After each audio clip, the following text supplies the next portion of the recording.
नमस्कार। उम्मीद है कि आप सभी अच्छे होंगे और सभी बच्चों के एग्ज़ाम ख़त्म हो गए होंगे और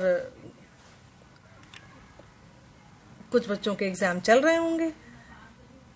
पेरेंट्स बच्चे इस खुशी में एग्ज़ाम की तैयारी करके ख़त्म करने में लगे होंगे कि छुट्टी वेकेशंस होंगे, घूमने जाएंगे।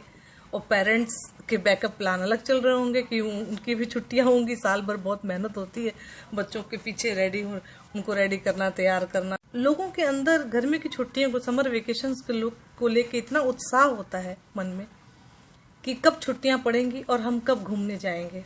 उसकी तैयारी करना शुरू कर देते हैं कि जब बहुत नज़दीक आता है एग्ज़ाम तो वो प्लानिंग करना शुरू करते हैं कि कहाँ जाएंगे, हम भारत के किस राज्य में घूमने जाएंगे, वहाँ का मौसम कैसा होगा, हम उस राज्य में जाके हम क्या देखेंगे, उस राज्य की क्या चीज़ फेमस है, वहाँ का खाना कैसा है, वहाँ की कौन सी फेमस चीज़ खाने वाली है, या किस राज्य की कौन सी ऐसी ऐसी चीज़ है जो हम खरीद के लेके आएंगे, उसको वहाँ के कपड़े, वो कौन से राज्य के कपड़े बहुत अच्छे होते हैं जो हम खरीद के लेके आएंगे।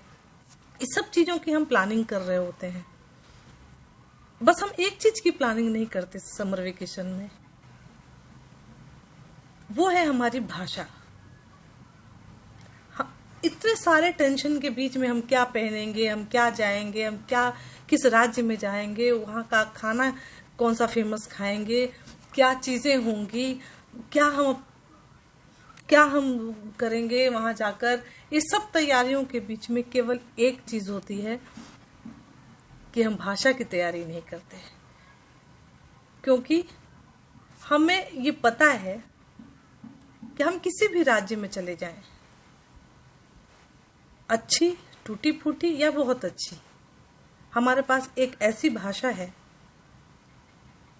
जिससे हम पूरा भारत घूम सकते हैं।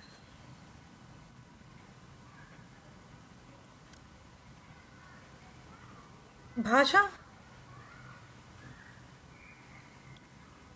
ऐसी चीज होती है कि हम एक दूसरे को जानने समझने में उपयोगी होती है। मेरी मातृभाषा मैथिली है और बचपन में मेरे घर में मैथिली बोली जाती थी। जब मैं स्कूल गई तो पहली बार मुझे एक अपनी मातृभाषा को छोड़कर एक नई भाषा से मुलाकात हुई, वो थी हिंदी। और हिंदी की एग्जैक्टली तो मुझे वो याद नहीं है, पर मुझे लगता है कि वो पहली कक्षा थी जो हिंदी की वो कविता मुझे आज भी याद है कि उठो लाल अब आंखें खोलो, पानी लाई हूं मुंह धो लो, या फिर झांसी की रानी की कविता, या फिर महाराणा प्रताप के चेतक की कविता, या फिर वो वीर तुम बढ़े चलो, धीर तुम बढ़े चलो। उस कविता से हिंदी से मुलाकात हुई। जब मैं जिस मोहल्ले में रहती थी वो पंजाबी क्वार्टर था, तो एक ये हिंदी मात्र एक भाषा थी जिसने मुझे दोस्त दिए, क्योंकि वो भी अपने घर में पंजाबी बोलते थे, हम अपने घर में मैथिली बोलते थे, लेकिन हम जब खेलने आते थे तो हिंदी बोलते थे। और थोड़े जब बड़े हुए तो वो बहुत सारी क्लास में जो स्टोरियां होती हैं, उस स्टोरी के माध्यम से कविताओं और परियों के देश से निकल के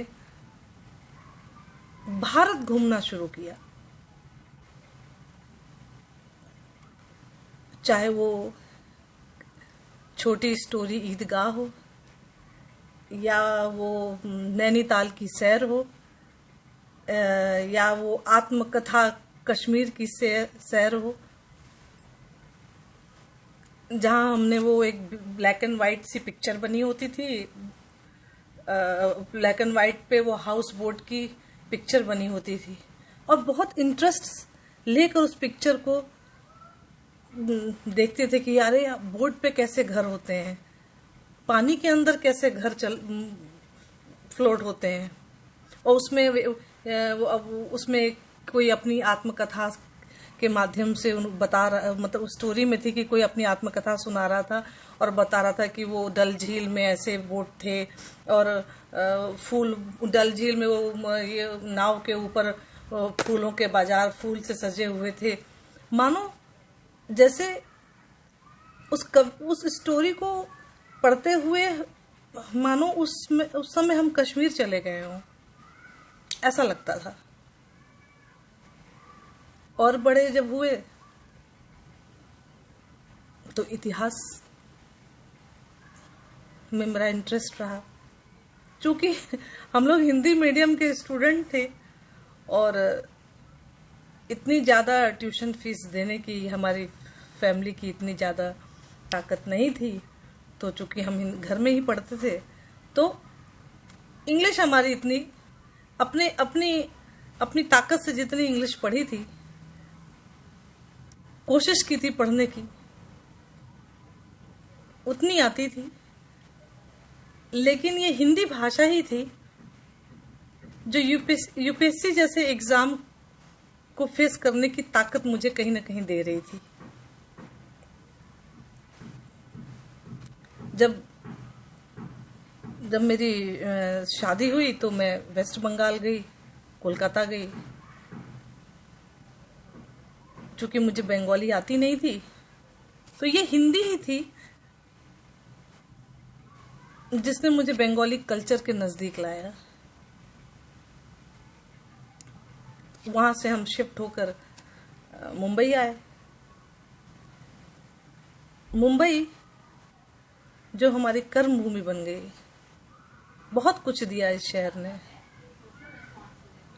इस शहर ने बहुत कुछ दिया है, पर जहां तक मैंने महसूस किया है, जहां तक मेरा व्यक्तिगत राय है कि अगर हिंदी बेल्ट को छोड़ देने के बाद अगर हिंदी की एक स्ट्रांग पहचान है तो वो मुंबई में है। राजनीतिक पहलू उसके कुछ भी हो सकते हैं, पर अगर आम जिंदगी में हिंदी, मराठी के बाद मराठी लोगों ने हिंदी को बहुत सम्मान दिया है। मैं बार बार बोल रही हूँ उसके राजनीतिक पहलू कुछ भी हो सकते हैं, लेकिन मैं जिस लोगों से मिलती हूँ, जिन लोगों से बातें करती हूँ, जो मैं व्यक्तिगत महसूस करती हूँ, मैं ये पक्ष रख रही हूँ। ये हिंदी ही थी। आपको मैं बता दूं कि बचपन में सबसे पहले जो मेरी मेमोरी में है फिल्म देखने का, से रिलेटेड जो मेमोरी है, कि वो वीसीआर लगते थे, जो हमारे उम्र के होंगे वो सब रिलेट कर पाएंगे कि जो वो वीसीआर लगती थी, दिन में 3 फिल्में लगती थी, या रात को लगे चाहे दिन में लगे, वो 3 पिक्चरें लगती थी। तो मेरे मेमोरी में जैसे याद है कि दिलीप साहब की शायद वो मेला थी, जो मेरे पिताजी के बहुत फेवरेट हीरो थे, और दूसरी फिल्म शहंशाह थी बच्चन साहब की, और तीसरी फिल्म थी नदिया के पार। नदिया के पार वो जो सचिन सर हैं, मराठी कलाकार, महाराष्ट्र में तो उनकी जो इज्जत है वो तो है ही, पर शायद उनको भी ये महसूस नहीं होगा, जो हिंदी बेल्ट के लोग हैं वो उनको कितना प्यार करते हैं। और सब लोग, मैं बच्चन साहब को भी बहुत पसंद करती हूँ, क्योंकि मैंने सबसे पहले फिल्म उनकी वीसीआर पर शहंशाह देखी थी, और आई थिंक पिक्चर हॉल में मैंने पहली फिल्म उनकी कभी खुशी कभी गम देखी थी। लेकिन जो सचिन सर ने नदिया के पार में काम किया है, तो अगर किसी कलाकार से मुलाकात की इच्छा हो तो मेरी सचिन सर से है। इतनी अच्छी भूमिका, भाषा पे इतना कंट्रोल, इतना अच्छा इतनी अच्छी एक्टिंग। मैं तो फैन हो गई थी और आज भी हूं। जब भी होली के गाने चलते हैं तो जितनी बार बच्चन साहब के गाने चलते हैं, मुझे लगता है कि उससे डबल बार नदिया के पार के गाने चलते हैं। मैं तो ऐसे मन की भावनाएं केवल बता देती हूँ, लेकिन ये मेरी दिल की बहुत इच्छा है कि मैं अगर किसी कलाकार से मिलना चाहती हूँ तो मैं सचिन सर से मिलना चाहती हूँ। आगे हिंदी के फिल्मी सफर अगर देखें तो चाहे वो राज कपूर साहब की मेरा जूता है जापानी से लेके और आरआर तक, भारत को विश्व स्तर पे जो पहचान दिलाई है वो हिंदी का एक प्रमुख योगदान रहा है। और जब हम भारत के बाहर हमारे भाई बहन काम करने जाते हैं और उनके साथ कुछ अभद्र व्यवहार किया जाता है तो भारत में बैठ के हमें बहुत बुरा लगता है। पर जैसा कि हम बोलते हैं कि ये देश हमारी माँ है, भारत माता है, फिर इस माँ के बच्चे, एक राज्य के बच्चे दूसरे राज्य के बच्चे, एक राज्य के भाई दूसरे राज्य के भाई के ऊपर कमेंट करते हैं, क्या ये माँ के लिए सहनीय है?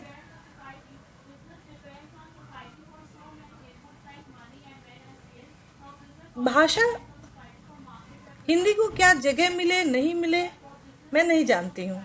मैं कोई साहित्यकार और इतिहासकार नहीं हूँ कि हिंदी को ये होना चाहिए, हिंदी का वो होना चाहिए। मैं ये नहीं बोल सकती। मैं कोई लिटरेचर तो पढ़ी नहीं हूँ कि हिंदी का जन्म ऐसे हुआ और हिंदी का ये विस्तार हुआ। मैं नहीं जानती हूँ हिंदी मेरे जीवन में क्या जगह रखती है, क्योंकि मेरी जो मातृभाषा है वो मैथिली है, पर हिंदी ने मुझे पूरे भारत से जोड़ा है। कम ज्यादा टूटी फूटी हिंदी की एक सबसे बड़ी विशेषता क्या है, जिस राज्य में जाती है वो शब्द एक ही है, वो शब्द अपना फ्लेवर ले लेती है उस राज्य का और बड़ी खूबसूरती से लोग वहां बोलते हैं। जिस राज्य का जो टोन होता है हिंदी उसमें मर्ज हो जाती है और एक नया फ्लेवर लेके आती है।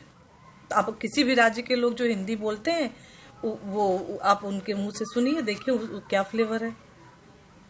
अगर कोई महाराष्ट्र में हिंदी बोलता है तो किस तरह की बोल रहा है, हिंदी बेल्ट के लोग जो बोल रहे हैं वो किस तरह से बोल रहे हैं, एक बिहार से आने वाला पर्सन है वो हिंदी किस तरह से बोल रहा है, साउथ में रहने वाला है वो हिंदी किस तरह से बोल रहा है, पंजाब में रहने वाला हिंदी किस तरह से बोल रहा है, पहाड़ों में रहने वाला हिंदी कैसे बोल रहा है, जम्मू में रहने वाला हिंदी कैसे बोल रहा है। लेकिन मुझे ऐसा लगता है कि जितनी हमें मातृभाषा प्रिय है, मुझे उतनी ही प्रिय हिंदी है, जिसने मुझे पूरे भारत की पहचान कराई है। जिस भाषा ने हमें पहचान दी,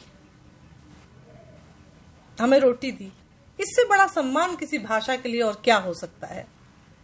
खासकर मेरी नजर में तो बहुत इज्जत है। और जितनी भाषा का ज्ञान आपको किसी भी राज्य में हो, अब आप जितनी ज्यादा भाषा अगर आपको आती है उतनी ही आप उस संस्कृति, उस सभ्यता को जान सकते हैं। आपके विचार उतने ब्रॉड हो सकते हैं।